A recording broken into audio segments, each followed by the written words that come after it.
Hello guys, my name is Amit Sani and I welcome you in this daily Hindu analysis video. 12th June it is, and we are discussing important articles and facts here. Questions we are taking in the evening though, so please follow those lessons religiously and tell me about those questions, about those explanations. And here we are trying to get the context of all the things, and we are dealing them especially for the mains these days, and for the prelims also. You see, this is totally streamlined now. Mains and prelims preparation both are streamlined, and out of the context of mains topics you get the prelims questions. The way the bodies are discussed, the provisions are discussed, and the conceptual understanding that is discussed here on a daily basis, that is coming in the prelims options. So that is very important. And let's start the lesson. These are the numbers that you can call, and you can ask for these pen drive courses. All are available at 60% off, and the chat section is also available on the website address. And this is the Facebook group where I upload the PDF of the lessons morning and evening both, and these all lessons are coming in Hindi and English, both the languages. So that is the case, and my Telegram's link is also given on the same Facebook group here. These are the words that I found today, and now come to the important topic. One important issue, the AN32 plains debris that has been found in Arunachal's jungle terrain. It's a very difficult terrain, and it is very difficult to spot all those evidences or something like that. That's why it took so long time, but some informations we have got there. Second thing, where Mr. Arvind Subramanian, he talked about the methodology used in the GDP numbers, and that became a very controversial topic. So big articles are gonna come. That is why I'm not taking that issue today, because it has just come, and now big articles are gonna come on this issue, because a lot of scrutiny and the research will go into that topic, and experts and economists, they will come up with this good understanding of the topic. So we will discuss that later. Now the news was regarding the Kanojia's case, where he was arrested, and now Supreme Court says that actually ordered the immediate release of journalist Prashant Kanojia on bail.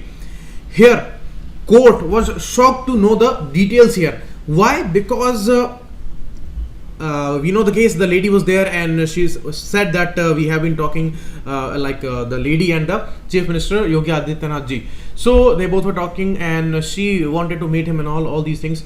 So some kind of funny situation erupted there, and the person, he actually shared those videos, and he said something. Actually, this is a personal joke, and it should not have been done. Okay, that is the first thing, that we should not defame some person like that. We should not mock somebody like that if that person does not like that. And when it was regarding the issue of marriage and friendship and all, and because he calls himself as Yogi, so maybe because of that reason it was very much offensive. And a person who is living a life of Yogi, so that was the reason that it became much more offensive. So now here court says that many things are there on the social media, and they are extremely problematic.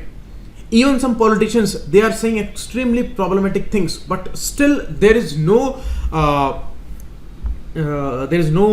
particular action on that particular thing. And here you are arresting that person because of a tweet. What a kind of bizarre thing is that? And court was shocked to know the details, because he was arrested without any warrant. He was sent to custody of 13 to 14 days, and that became much more glaring for the Supreme Court. Here Justice Indira Banerjee said that immediate release should be there, and you are actually mishandling the issue. You are misusing the state's power here, because you are ordering the police department, and police department is arresting that person without a warrant. And instead of being this is a non-cognizable offense, it's not that much a severe offense, and without arrest you are taking that person away, and you're not telling the details and all. And the wife and the family, they are crying for that help, and they approached the Supreme Court here, but the court was taking this issue immediately, and they scolded the UP government a lot, because the crime that Kanojia committed there, bigger crime was committed by the state there, because of the details as we know here, and because a chief minister is powerful, and the police department is an important authority. They can take action. It is their under their capability, but it is not legal. Supreme Court says that it was totally illegal, and we are a country run by constitution, run by laws. It is not any kind of a kingdom that if you do not like something that has been said for you or somewhere else, and you are arresting that person and without a warrant and taking somebody to the 14-15 days custody. So that's the most problematic thing, and we need to go with the constitution, and that is the bigger crime, and these officials who were involved here, they must see the consequence here. So that is the case. You see, these are the cognizable offense, more heinous crimes, and they do not need any kind of warrant for arrest and for starting the inquiry and all. And non-cognizable offense, they need some kind of warrant and the authority here that will allow them to start the inquiry and all. So that is the case. Now on the article, this article is important, talking about the numbers which are suggesting that there is a huge decline in the employment numbers for the rural females. So we will talk about that. GS paper 2 would be important here. GS paper 1 is also important here because it is a social angle also. An important topic for essay. As I always say that women centric issues are always making an excellent example for the essay topics. So that is important. The same issue as we discussed here, this is given here as IT Act 67, 66. They were cited here by the police in arresting Kanodia, and court said that if you say that the IT Act 67 section is applicable here, but it's not that much a severe crime that you take somebody away, and the family has to approach Supreme Court for that. But they approached, and the issue here that when they approached Supreme Court, why? Because it was the issue of fundamental rights, and those were infringed, and when the person was arrested by the authorities, so the writ of habeas corpus became much more important here. You see, 5 writs are there: habeas corpus, certiorari, and mandamus. These all are important writs, and High Court and Supreme Court both, they can issue writs here. Till now, these two courts only have this particular power. It can be extended to others also by the parliament. So here habeas corpus means to have the body of, means bring that body to us, means bring that person to us whom you have arrested, and we will see that it is legal or illegal, and why you have put that person behind the bars, or you have kidnapped it somewhere, or you have done something like that. So this writ can be brought against the government, the authority, or any kind of private individual also. That is the case. Okay, so this was invoked here, and under Article 32 we read about that in the polity chapters in the Lakshmikant book, and that was cited here by the wife of Kanodia, and now the immediate bail would be possible. So this article talks about the same issue as we discussed here, and this issue is about the Kathua rape case. You see why this is very much crucial a thing, because the lady advocate who was taking this case on a logical basis, she was threatened a lot. She was threatened for her life, but she held the ground, and she went with that, and the J&K court also, which is hailed by Supreme Court also, they have come up with the verdict of it, and 5 of them, these criminals, we will not say these are Hindus or Muslims, because that is the main problem with this issue.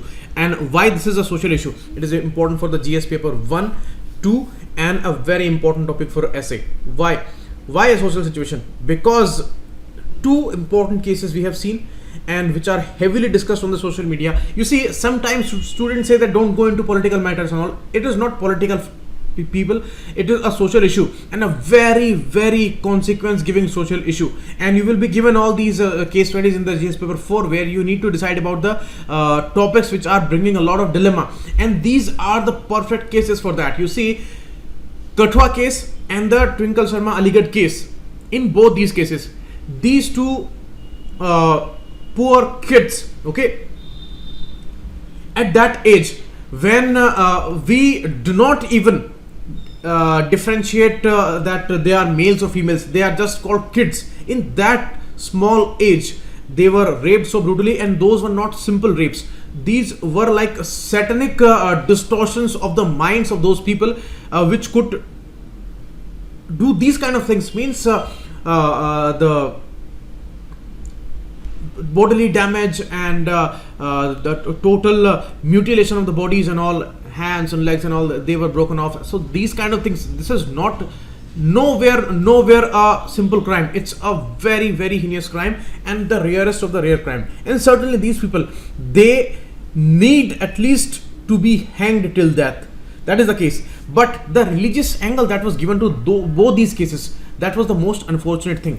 And when they push for it so hard, that gives a kind of a suspicion here that what is the motive of this kind of social push to religious push to this particular crime? Because criminals are criminals. We do not know whether they are Hindus or Muslims. They are committing this kind of crime means this is inhumane, and inhumane means no religion is applicable. Religion is applicable only on humans. So why they are citing in both these cases? Somewhere they are saying that it is against our religion. Somewhere they are saying that we will take revenge here, and this is a plot for against our religion, and we are in danger. What kind of rubbish is that? And this is the most dangerous idea for the society, and these are really satanic ideas, and much more drastic negative consequences we have to see if we will allow these kind of things.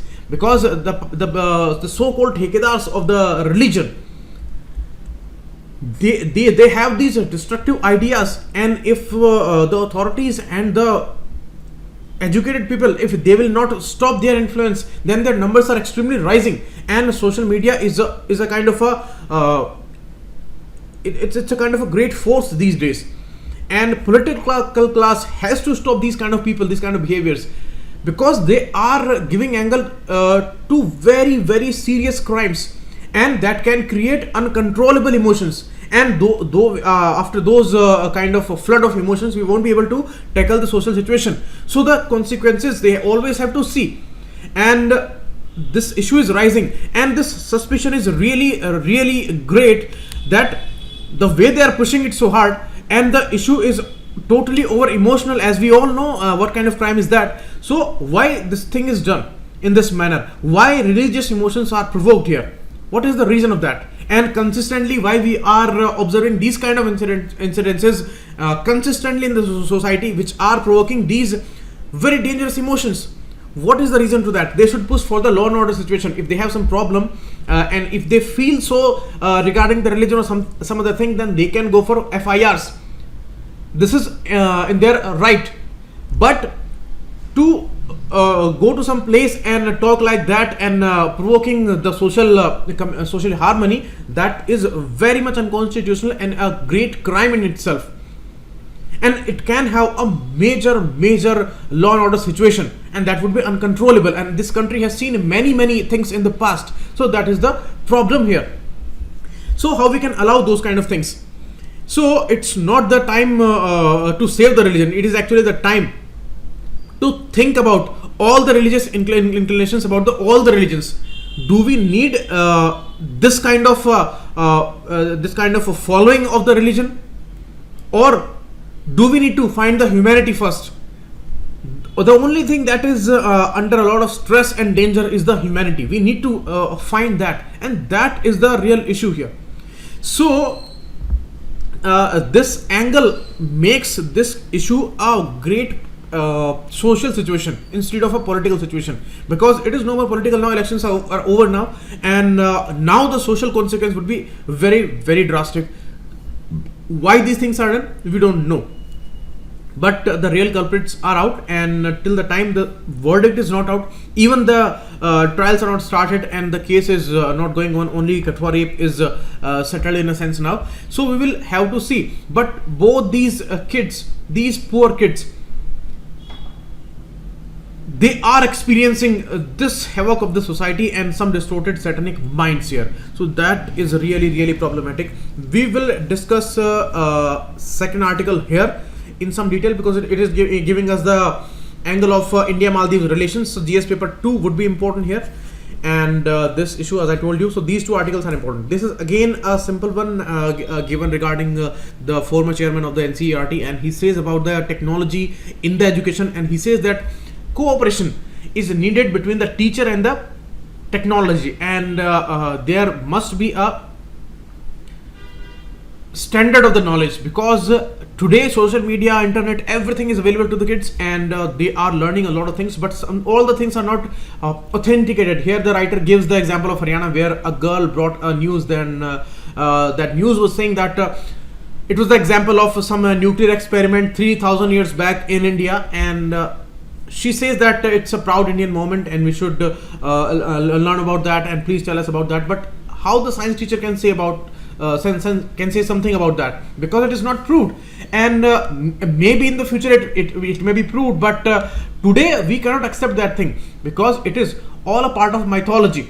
And many examples we have seen many examples in the Indian Science Congress also. So what to blame to these kids if adults are making those kind of statements, officials are making those kind of statements? So that's a different situation.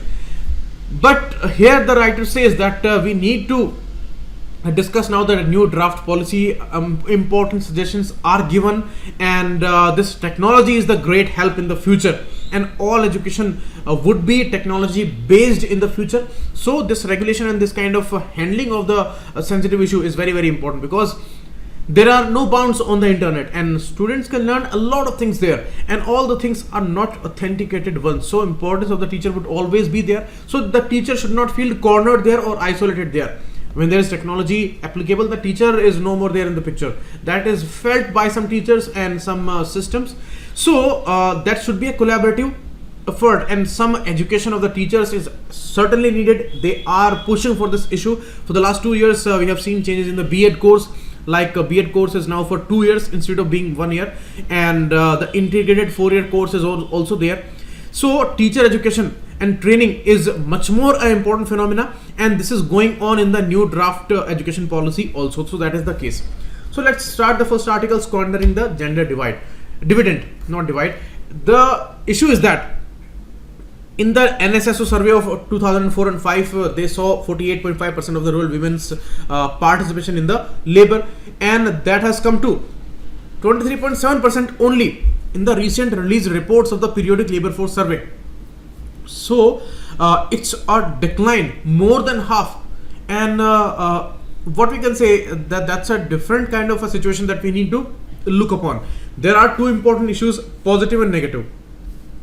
Positive issue is that per capita income is rising for average household, and that's why less participation of the women's, because those were working in the fields mainly and in some other areas. If they are having some additional income, then they do not feel that they should go for work. So this is a big reason. Second is the more education participation. More and more girls are getting education, higher education. So education is a kind of achievement for us. But that is the reason that these numbers are coming down heavily. So these are positive regions. Now about the negative ones, and which are bigger regions, that less opportunities are available, and mainly these are employed in the agrarian and the allied sector, and that area is going through a deep crisis. And that is the thing, that even males are not finding any job, any kind of work there, and they are all depressed and burdened with these loans and all. So that is the case, that even the males are not finding the employment, and in India about females it would be very difficult. So they are more concentrating on their homes, and anyhow they are living their life. So that is the case, that massive transformation of rural lifestyle is happening, and these numbers are declining. So positive and negative, two reasons. Now we can see the data. It is not just suddenly happened in last 2-3 years. It was happening, okay, and in these last 14 to 15 years we could see the data here, that in 11-12 year also there was a kind of worker to population ratio data available, and 35.2% numbers they gave, which were 48.5% in 4 and 5. In 7 years it came to 35.2%, and then in 17 it came to 23.6%. So it's a kind of a gradual decline, but consistently it is happening. And what we achieved in these 14 years, this is all about the education and the change of the lifestyle in the rural areas, and the agrarian crisis which is going on simultaneously. So that is the case. So rural female WPR, the worker to population ratio, these are having a drop both positively and negatively. So we have discussed the positive and negative issue, and higher education is kind of achievement for us, but this achievement only is a kind of a problem for employment scenario, because you see more and more people are educated now, more students are educated now, so they are also demanding jobs, so more and more job seekers are available today. So that is also an issue, that the unemployment numbers are rising, and the rural females workforce, that is declining, because these girls who are educated, who are living in the rural areas, they would also demand the jobs, and they would expect more than others, that we would get some job, and we would have some kind of a salary and job, and we can support our family. And because they have broken the social shackles and all, and they were supported by their parents, so they would demand jobs more and more, and mainly in the urban areas, because they do not find proper employment in the rural areas after getting getting educated, getting graduated and all. So that is the case with the rural females. And one thing that is giving evidence that negative reason is way bigger, that the females who are having low levels of education, not even secondary education, they are experiencing a bigger decline here. You see the numbers fell from 55% to 29%. Okay, so more than 25% decline, and 15% decline was there for the secondary educated females. So that means who are not getting educated, but because of the less opportunity and the crisis in the agrarian scenario, bigger decline is happening there, and they are ready to work because they work a lot in the fields, and these are the rural females. They work intensively and all throughout the year. So that is the case, that showing us that it is not just the education scenario and the per capita income that they are having a decline. It's more of a less opportunity situation. So that is the case. And you see, if it's a male, then male can go for and kind of a postal career, truck driver, mechanical jobs and all, but these opportunities are not available for females. That is the case.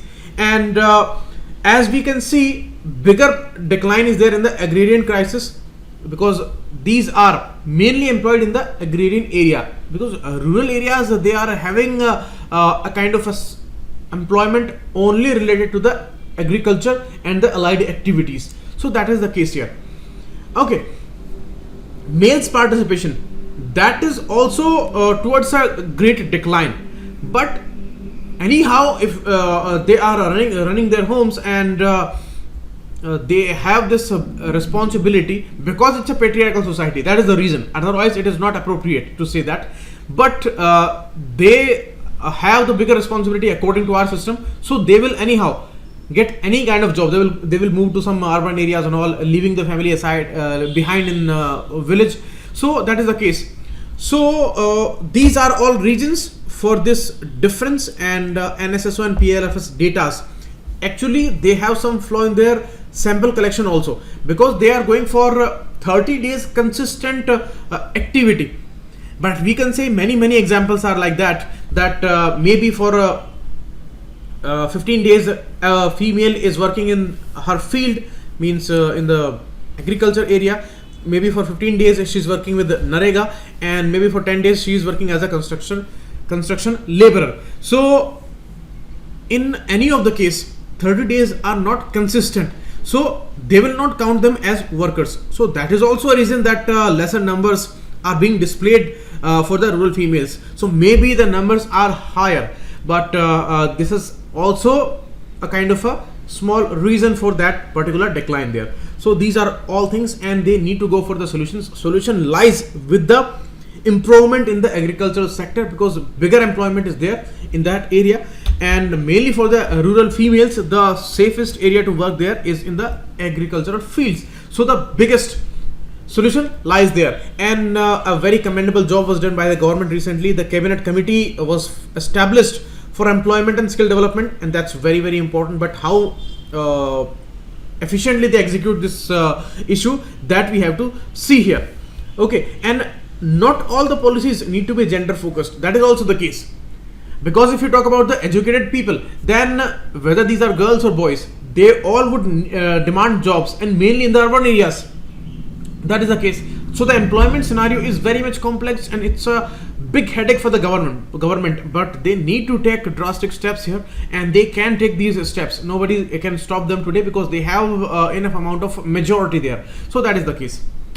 Next, importance of being neighborly. In this article, this is the article kind of one we discussed yesterday.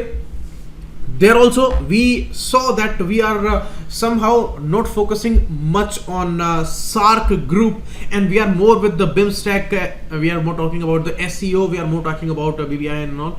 So in this recent oath of Prime Minister, only the BIMSTEC group that attended that ceremony. Last time all these groups, BIMSTEC and SAARC and all, they attended the ceremony, and this is the kind of a shift that we have seen because of the escalation in the India-Pakistan relations, because these two countries are very much central to the SAARC group, and when problems were there between India and Pakistan, other countries also lost interest in the SAARC group's activity. So that is the case. So India's cooperation with Bangladesh, Bhutan, Afghanistan and Myanmar showed tangible progress, but with Pakistan we need to solve some issues here, because it's about the neighborhood policy, and as the last article said in the same issue yesterday, that if we can perform greatly in our neighborhood, then we can certainly perform on multilateral platforms and on the world platform. So that is the first need here, because many problems, and mainly the domestic issues, political issues,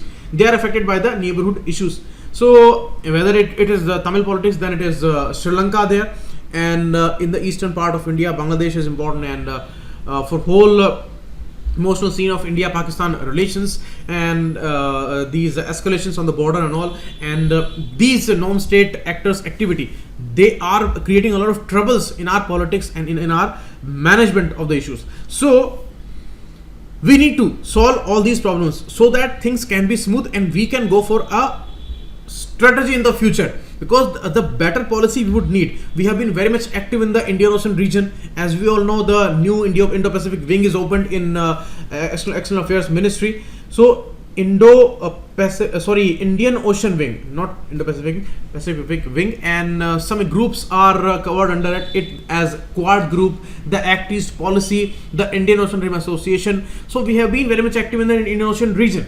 But here Maldives is a very important country, and that is the most important highlight of this particular article. It says that Maldives went through a kind of a transformation in November 18 when Soleh became the new president. Before that, Yemen was there, and Yemen was more towards pro-China stand, and it supported heavily the Chinese stand there, and much more impact was there in Maldives country of China.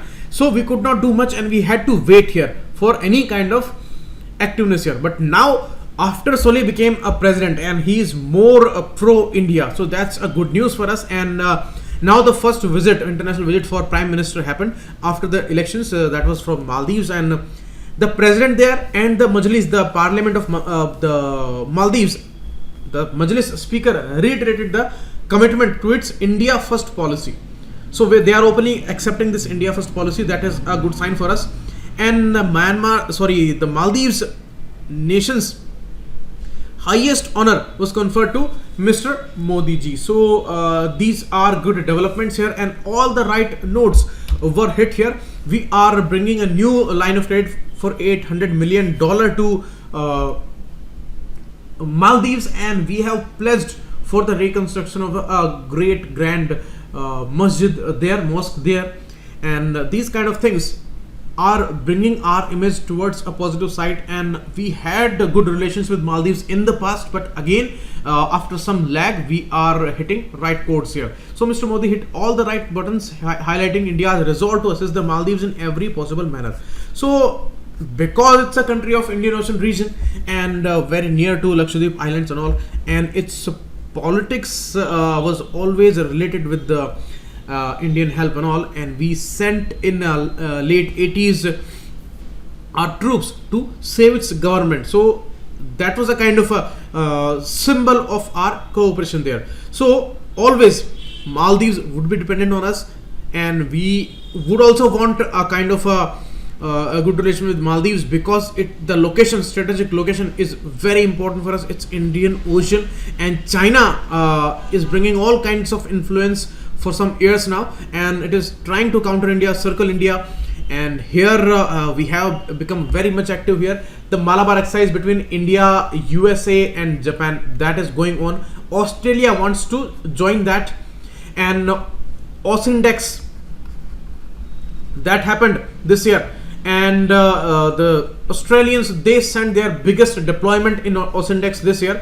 So that was very much important. They showed their eagerness to join these groups, and I told you about the important Indo-Ocean wing there in our External Affairs Ministry, where India, Japan, USA and Australia, these 4 countries are there in the Quad group.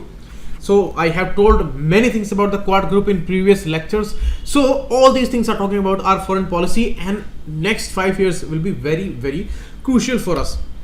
Okay, you can say India sees a mix of energy, mindset and possibility, and that is the case. We demand reciprocity for sure, but we need to incentivize the cooperation here, and this word now can easily understand that how much cooperation is needed, because egos cannot help here, and trying to become a big brother and that attitude is never going to help. Cooperation is the best thing.